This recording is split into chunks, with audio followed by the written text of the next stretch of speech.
the spring meetings of the World Bank and the IMF in Washington is continuing today. But of course, we've got a briefing by the South African Finance Minister, that's Enoch Godongwana, as well as the South Africa's Reserve Bank Governor, Leseja Kyagulanyi. Both of them today briefed the press on the outcome of the meetings of the G20 finance ministers and, of course, the central bank governors, which took place recently. Let's listen to both of them speaking at the end of that press briefing and what details they presented to the press as the way forward for the G20. Remember, South Africa is the current holding the presidency of the G20 for this time. Let's listen.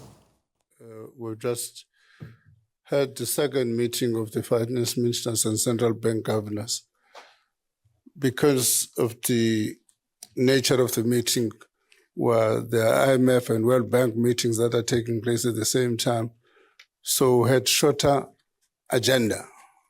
And the governor is going to tell you about last night. That was his sideshow and his dinner.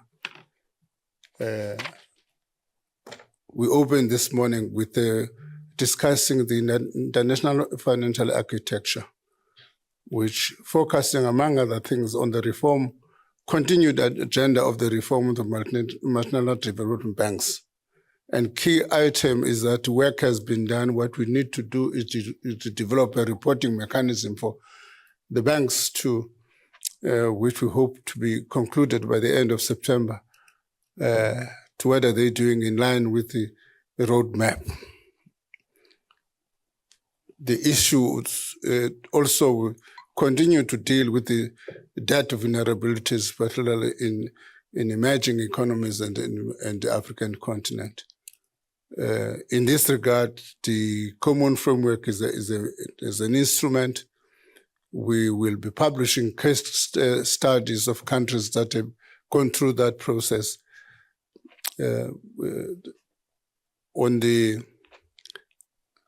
another focus agenda was on the African continent. As you would be aware, that given the fact that the presidency now is on the African continent, we've given a spin and a focus on Africa.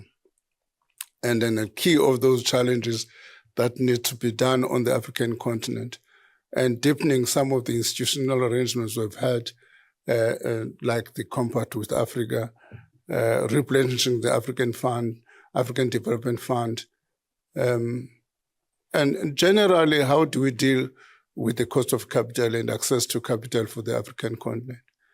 So those are some of the challenges that we grappled with this morning.